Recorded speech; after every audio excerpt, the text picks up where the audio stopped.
Hello guys, welcome back to the Daddy Cliff channel.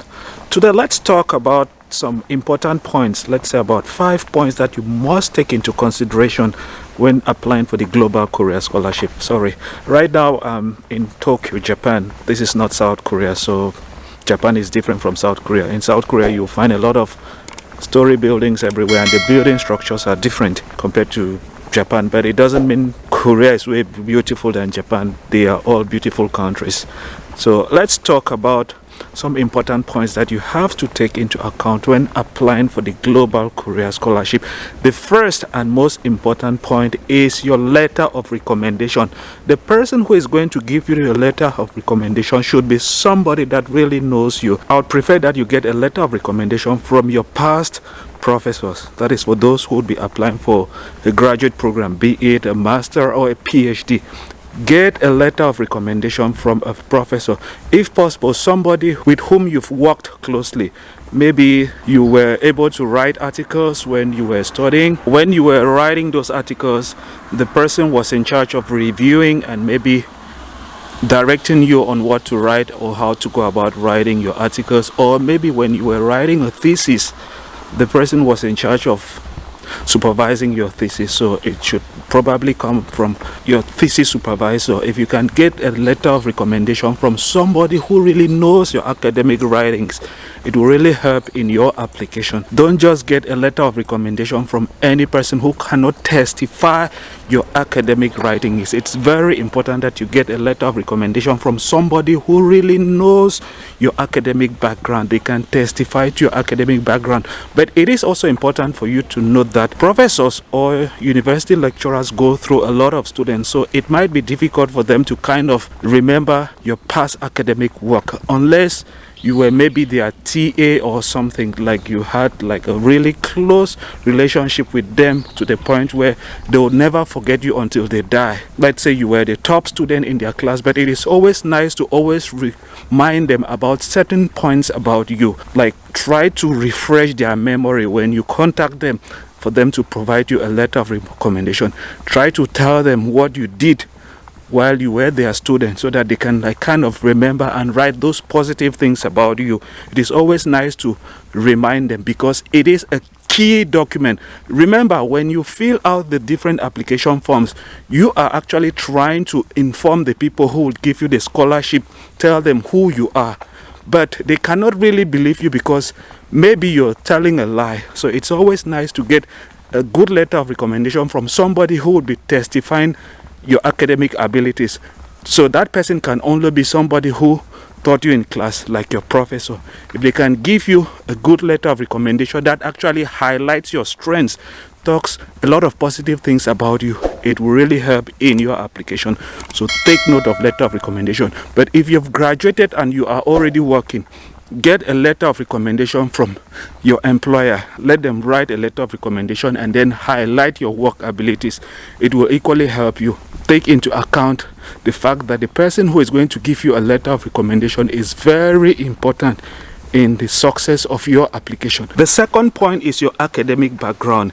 It is very important that you have a good GPA when applying. It is not the most important thing, but it actually helps when you already have a good letter of recommendation and then your academic background is good. It will help in your application. And then added to that is your extracurricular activities. If you've been doing things like volunteering, that will help you because the idea behind the Global Korea Scholarship is service. They want to give the scholarship to somebody who would come and take and then will be ready to give back. They want you to come and learn and then probably go and be an ambassador for South Korea in your home country or maybe even in South Korea. They want you to gain that knowledge and not be selfish about the knowledge. And the only way they can know that you can actually serve others after acquiring the knowledge, after they must have invested their money in you, is by seeing that you've been involved in some extracurricular activities like maybe volunteering. Provide every document. If you've received awards, equally provide those documents. What was the reasons behind those awards? Make sure you pay attention to your GPA and your extracurricular activities. Show your strength. Show them how you've been able to serve others. Like I said, The reason as to why they are giving the scholarship is for you to go and acquire knowledge and then serve others. The third important document is going to be your statement of purpose, or personal statement as it is called. Added to that is your study plan. It is very important that you write a very good statement of purpose that will highlight your skills. When writing your statement of purpose, it is very important that you try to showcase your skills. It is very important that for issues like your academic background and GPA, you cannot change them, but you can portray your skills and strength in documents like letter of recommendation, the person writing you a letter of recommendation, and a statement of purpose. So make sure you take your time and answer the questions that have been posed in the statement of purpose in a very good way that will be convincing, that can help you in getting the scholarship. So do not rush over your statement of purpose. I always tell people that it's better that you take days, weeks to write your statement of purpose. We are still in December. Happy New Year, by the way, again. And if you've not yet subscribed to the channel, make sure you subscribe to the channel. Take some time to write your statement of purpose. If possible, give it to other people, let them read, and then try to figure out mistakes, errors, and then try to maybe recommend some points to you. It is important to note that the statement of purpose is basically about your life.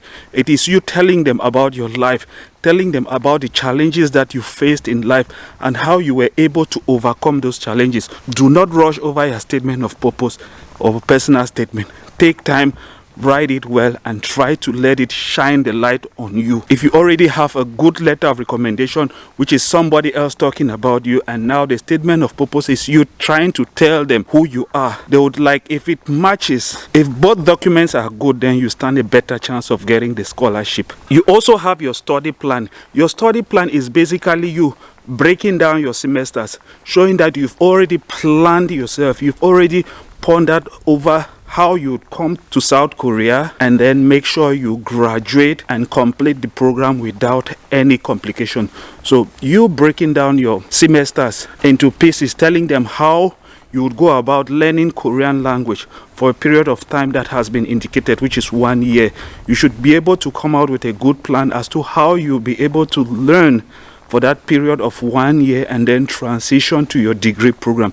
It's very important that you take into account the fact that knowing Korean language, knowing Korean language is very, very important. Make sure when you're coming to South Korea, you're thinking about learning the language, understanding the culture, because the language is the culture. It will be a shame for you to come to South Korea and you're not able to talk to the people in the local language. And it will really help in making your life in South Korea easy. Studying in South Korea will become easy, making friends will become easy, and you would really enjoy it. I'm speaking as somebody who can speak the language. So when you're in South Korea, do not minimize learning the language. I know people always tell you it's not going to help you in any way because your degree program is probably in English, but do not minimize it. Let's say you finish your studies and you want to work in South Korea. Which company in South Korea is going to employ you when you cannot communicate with them in the office? Remember, you would be working with other Koreans. Knowing the language is of key importance. So do not minimize the fact that they would give you the opportunity to learn Korean language. Try to tell them how you would be able to learn the language and then transition into doing your degree program. You equally have to make sure you look at the degree program that you're going to study. Look at the course outline and then think about how you can break it into semesters and then come up with a plan on how you'll be able to pass every course and then graduate at the end. It's very important that you try to make them understand that you've already figured out how you would go through the process of learning Korean language. You've already figured out how you equally go through the process of obtaining your degree without any problem. Because remember, again, this is the government investing their money on you. They would not want to invest their money on somebody who would go to South Korea and then probably abandon their studies because it might be very difficult for them. So do not minimize the fact that they are investing their money in you. So they are actually looking for the best candidate. If you just send them in an application that is rubbish, they will treat it equally as rubbish. So you need to really prove to them that you're taking the application process for the scholarship seriously by presenting them good material for application. So it's very important that you take the time and break down your study plan.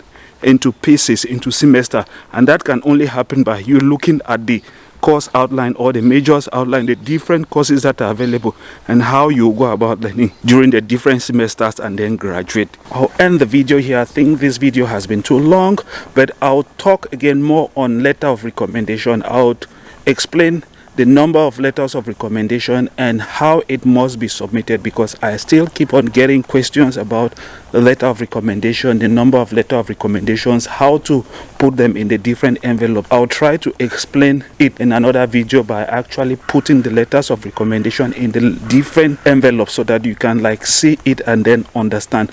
That being said, please, if you know you've not yet subscribed to the channel, make sure you do subscribe. There are other videos on scholarships in South Korea, Japan, and other parts of the world. If you've not yet subscribed, do subscribe and then check out those other videos.